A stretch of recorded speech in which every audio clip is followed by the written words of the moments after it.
Am I the asshole for taking my girlfriend's dog without her permission? My girlfriend has an Australian Shepherd named Maverick that's very friendly with everyone. My nephew loves Maverick and always begs my sister and brother-in-law to let him visit us so that she can play with him. My girlfriend sleeps with Maverick pretty much every night. She claims she has a hard time sleeping without him.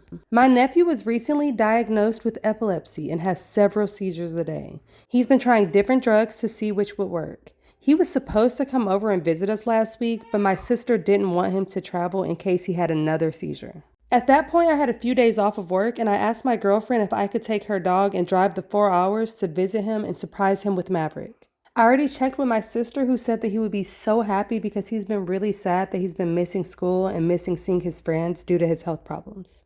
I asked my girlfriend, who didn't seem to want him to go with me because she wanted to keep him by her side and she has a problem with sleeping without him. I told her that she should just come with me to my sister's place and bring Maverick along, but she said that she already brought lift tickets to go skiing with her friends. The fact that she would choose to go skiing with her friends over spending time with a sick kid is pretty selfish to me.